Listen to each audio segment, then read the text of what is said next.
with Antoine, and this is Design About the World tonight. You guys were talking about how design is affecting and influencing politics, green living, and traditional design.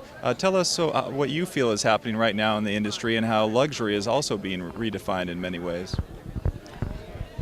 That's a difficult question. I would say that tonight we are talking about the greenness of the production and the greenness of the furniture. I would say design and how design can change the way we live, and I think it's an important part of our business today to say that yes, it's not we can change the world, but we can make it better, and we can help the people to be green. We can help the people this world to be a little bit more green, and with little things, design can change. We say not the world, but the way we are showing we are living, I would say.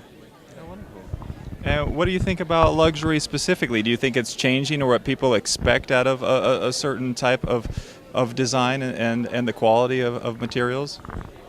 Definitely, people. I mean, today, when you're talking about luxury, which is a big name for a lot of things, but in our business and furniture business, luxury furniture, people expect a quality product, and they expect almost a perfect product, and which is very interesting for us in terms of production and to see how we can provide the best of the best.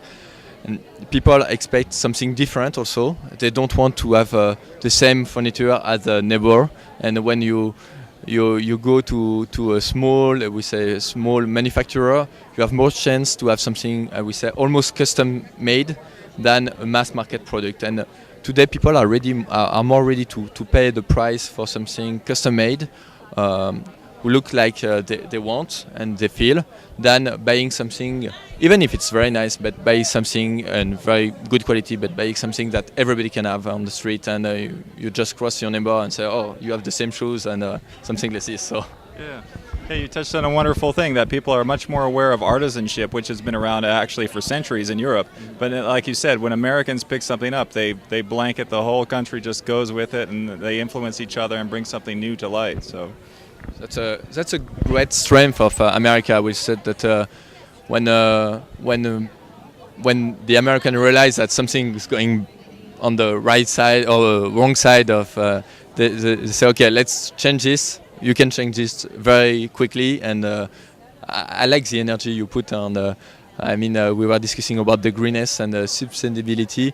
I say that it's just magic to see how the American right now are saying, okay, since I would say 2 years, say, okay, let's make the world green, and let's try to change this. And you put so much energy in this. It's very, very nice.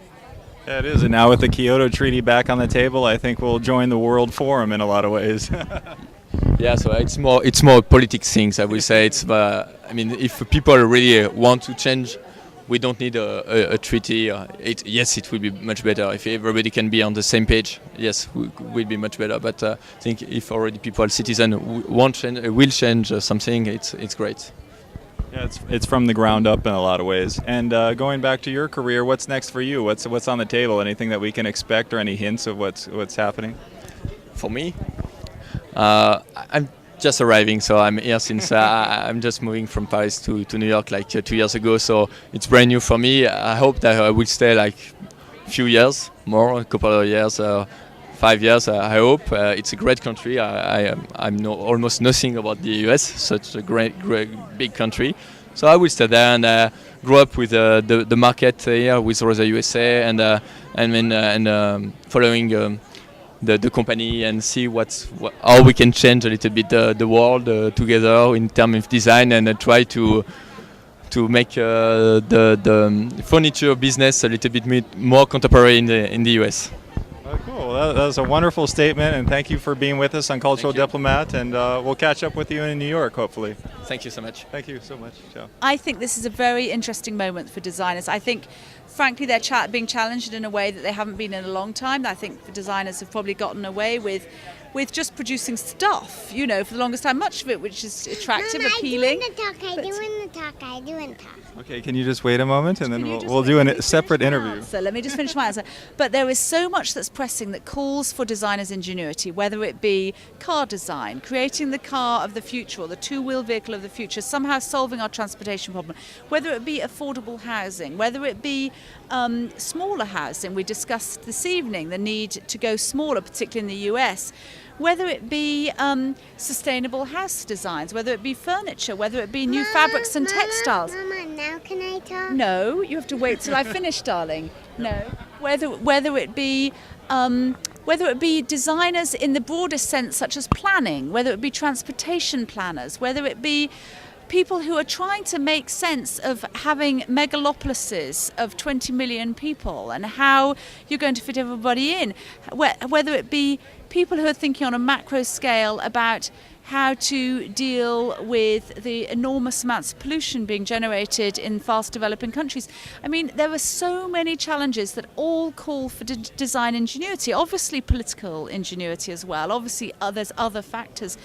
But designers, I think, have never been more necessary, or at least let's say good designers. They're problem solvers in a lot of ways. As problem solvers, I think that Dwell has tapped into, I think it both reflects and it takes a proactive role in the discussion about this intersection between design and problem solving in an age where we can't keep consuming like we have been for the last 100 years.